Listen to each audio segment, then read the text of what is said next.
All right, time for part two of Clockwork to see what happens to Gretel and Sir Ironsoul. But no, instead, it's going to go back to Fritz's story, kind of like when he was in the tavern. They were in the middle of the story, kind of like where Dr. Calminius popped in. But this is going to go back. Part two is going to start like at the very beginning of Fritz's story. So we're going to like leave Gretel, who's about to get her head chopped off by Sir Ironsoul. We'll leave her in the tavern for a second, but we're going to kind of come back to Fritz's story here. So kind of some backstory to the whole sledge, the dead prince with his arm lashing up and down, and Prince flooring the little baby in the sledge as well. So, Clockwork Part 2. When Prince Otto married Princess Mariposa, the whole city rejoiced. Fireworks were lit in the public gardens, and bands played all night in the ballrooms, and flags and banners were waved from every rooftop. At last we'll have an heir, the people said, for they had been afraid the dynasty would come to an end. But time went by, and more time, and no child came to Prince Otto and Princess Mariposa. They sought the opinions of the finest doctors, but still no child came. They made a pilgrimage to Rome to seek the blessing of the Pope, but still no child came. Finally, Princess Mariposa stood at the palace window, and she heard the chiming of the cathedral clock and said, "I wish I had a child as sound as bell and as true as a clock." And when she said those words, she felt it in her heart. And before the year was out, she did have a child, but alas for her and everyone, her labor was hard and painful, and when the baby had taken one breath in this world, he could take no more, and the baby died in the arms of the nurse. Princess Mariposa, though, knew nothing of that, for she was in a dreadful swoon, and no one could say whether she would live or die either. As for Prince Otto, he was nearly out of his mind with fury. He snatched the dead child from the nurse's arm and said, "I will have an heir, come what may." He ran down to the stables and ordered the grooms and saddle his fastest horse, and with the dead child clasped in his breast, he galloped away. Where was he going? North, and farther north, until he came to the workshop of Dr. Calminius, near the silver mines of Schatzberg. There it was the great clockmaker who created his wonders, from celestial clocks that told the position of every planet for the next 25,000 years, to little figures that danced and rode miniature ponies and shot tiny arrows and played the harpsichord. "Well," said Dr. Calminius. Prince Otto stood in his riding cloak, with the snow still white on his shoulders, and held out the body of his dead child. "Make me another child," he said. "My son is dead, and his mother lies between life and death. Dr. Calminius, I command you to make me a child of clockwork who will not die." Even Prince Otto in his madness didn't believe that a clockwork toy could resemble a living child. But the silver they mined in Schatzberg was not the same as other metals. It was malleable and soft and lustrous, with a bloom on it like on a butterfly's wing. As for the great clockwork maker, the task was a challenge to his artistry that he couldn't resist, and so, while Prince Otto buried the actual dead child, Dr. Calminius set out to work to make a new one. He smelted the ore and refined the silver, he beat it into a subtle thinness, and he spun gold into filaments finer than a spider's silk, and attached each one separately to the little head, and cast and filed and tempered. He soldered and riveted and bolted, and he timed and adjusted and regulated, until the little manuspring was tight, and the little escapement on his jeweled bearings was ticking back and forth with perfect accuracy. And when the clockwork child was ready, Dr. Calminius gave him to Prince Otto, who was scrutinizing him carefully. The baby, the fake baby, was breathing and moving and smiling, and even by some secret art was warm. In every way he looked exactly like the child who had just died, and Prince Otto wrapped his cloak around the baby and rode back to the palace, where he had laid the child in the arms of Princess Mariposa. And the princess opened her eyes, and the joy of seeing her own child, as she thought, alive and well, brought her back from the brink of the grave. Besides, she looked so pretty with a child in her arms, she had always known she would. They named him Florian. A year went by, 2 years, 3, and the little boy grew up and was admired by everyone, happy and sturdy and clever. Prince Otto took him riding on a little pony, taught him how to shoot a bow and arrow. He danced, he picked out tunes on the harpsichord. He grew stronger and bigger and more merry and lively all the time. But in the 5th year of his life, the prince began to show signs of a disturbing illness. There was a painful stiffness in his joints, and he had a constant feeling of chill, and his face, which was normally so lively and expressive, was becoming mask-like and rigid. Princess Mariposa was worried to distraction, for he no longer looked nearly so handsome next to her. "Really, Princess Mariposa? Really? Can't you do something to cure him?" she demanded of the royal physician. The doctor tapped the boy's chest and looked at his tongue and felt his pulse. It was like no disease he had ever seen before. If he hadn't known the prince was a little boy, he would have said he was seizing up like a rusty clock. But he could hardly say that to Princess Mariposa. Nothing to worry about, he said. It's a condition known as inflammatory acidosis. Give him 2 spoonfuls of cod liver oil, yuck, 3 times a day, and rub his chest with oil of lavender. The only one to suspect the truth was his father, and so Prince Otto set off once again for the mines of Schatzberg and knocked at the door of Dr. Calminius' workshop. Well, said the clockwork maker. Prince Florian is ill, said Prince Otto. What are we supposed to do? He described the symptoms, and Dr. Calminius shrugged his shoulders. Well, it's the nature of clockwork to run down, was his answer. His mainspring was bound to weaken. His escapement became clogged with dust. I can tell you what will happen next. His skin is going to stiffen and crack, and split from top to bottom to reveal nothing but dead, seized-up metal inside. He will never work again. But why didn't you tell me this would happen? You were in such a hurry you didn't ask. Can't we just, wind him up? Impossible. But what are we supposed to do? Said Prince Otto in rage and despair. Is there nothing that can save his life? I must have an heir. The survival of the royal family depends on it. Well, there is one thing, said Dr. Calminius. He is failing because he has no heart. Find him a heart, and he will live. But I don't know where you're going to find a heart in good condition whose owner is willing to part with it. But Prince Otto had already left. He didn't stop to hear what the rest of what Dr. Calminius was going to say. You see, that's often the way with princes. They want instant solutions, not difficult ones that take time and care to bring about. What the great clockwork maker was going to say was this, that the heart that is given must also be kept. But quite possibly Prince Otto wouldn't have understood that anyways. He rode back to the palace, turning the problem over in his mind. And what a dilemma. To save his son, he would have to sacrifice another human being. What could he do? And whom could he ask with such great sacrifice? Then he thought of the great Baron von Stelgratz. Of course, there was no one better. Baron was an old trusted advisor, a staunch friend, faithful, brave, and true. The little prince loved him, and he and the Baron used to play for hours at mock battles with Prince Florian's toy soldiers, and the good nobleman would teach him how to handle a sword and fire a pistol, and tell him about the animals of the forest. The more Prince Otto thought of it, the better choice it seemed. Baron Stelgratz would leap at a chance to give his heart for the family.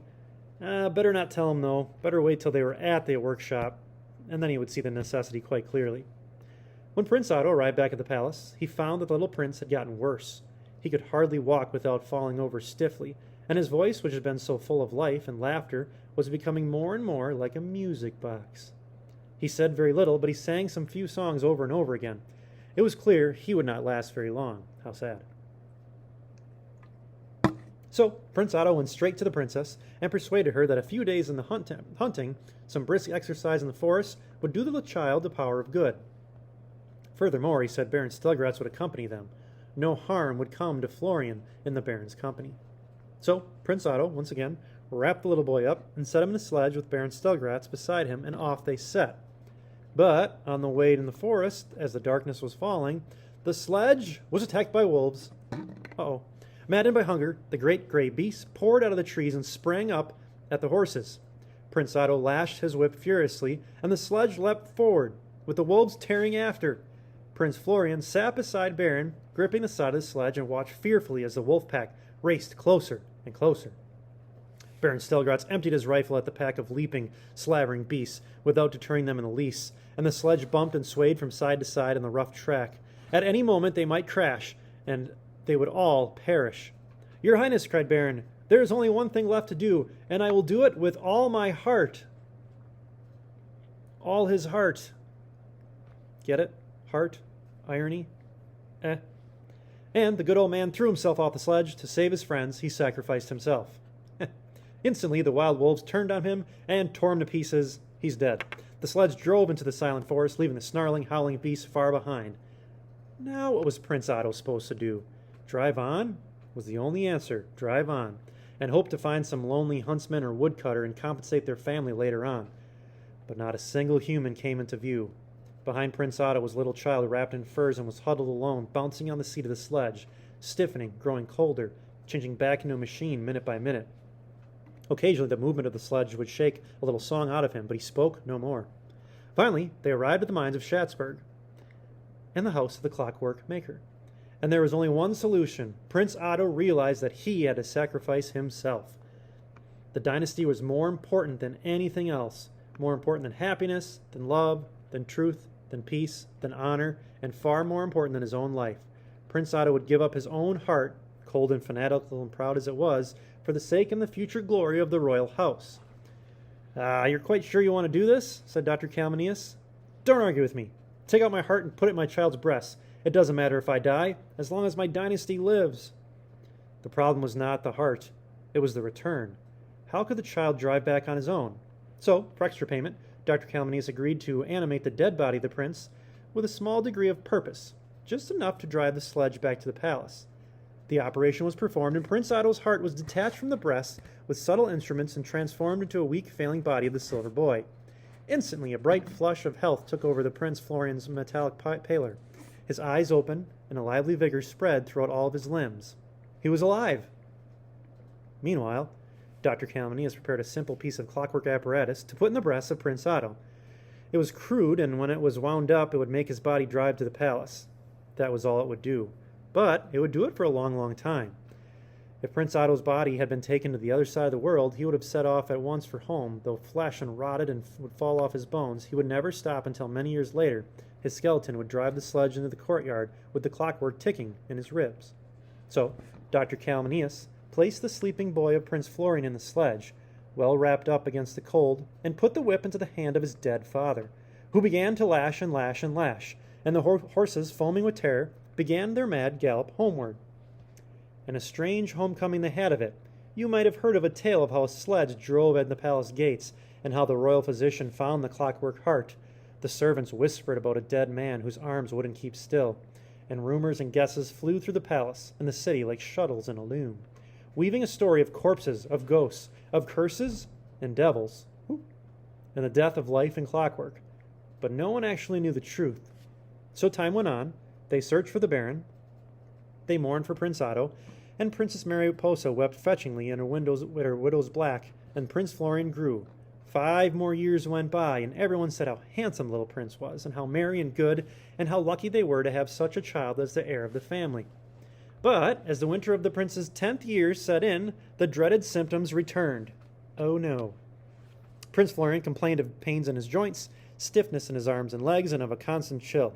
His voice had lost all human expressiveness and took on the tinkling of a music box. Just as before, the royal physician was baffled. He has inherited this disease from his father, he said. There's no question about that. But what disease is it? It's a congenital weakness of the heart, he said, sounding as if he knew. He didn't.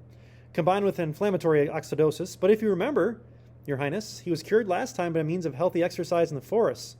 What Prince Florian needs is a week at the hunting lodge up north. Yeah, but last time he went with his father.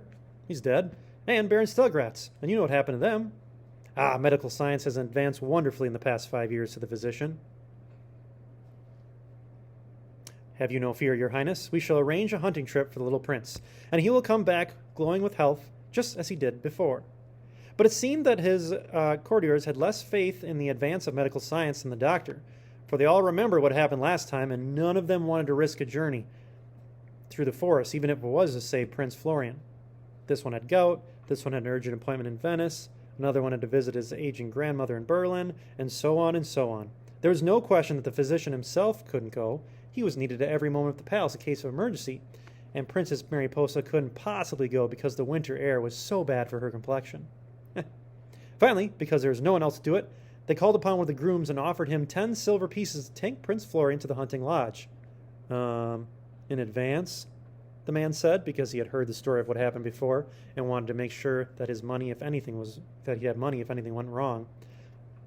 So they gave him the silver in advance, and the groom tucked Prince Florian into the sledge and harnessed the horses. Princess Mariposa waved from the window as they drove away. When they had gone some way into the forest, the groom thought, I don't think this lad is going to last another day. He looks pretty rough to me, and if I go back and tell them that he's died, they're going to kill me. But on the other hand, with 10 silver pieces in this sledge, I can make my way to the border and set up a business on my own account. Buy a little inn, find a wife, have some kids of my own. Yep, that's what I'm going to do. There's nothing that can save this little fella, and I'm doing him a kindness, really. It's mercy, that's what it is. So he stopped the sledge at the crossroads and put Prince Florian out. Go on, he said. Go on, you're on your own now. I can't look after you anymore. Have a good brisk walk, stretch your legs, off you go. And he drove away. What a jerk. Prince Florian obediently started to walk. His legs were very stiff, and the snow lay thickly on the road. Ooh, it's snowing. But he kept going till he turned a bend and looked down at a little town, silent under the moon, where a bell in a church tower was chiming midnight. A light was growing at the window of an inn, and an old black cat was watching from the shadows. Prince Florian struggled up to the door and opened it.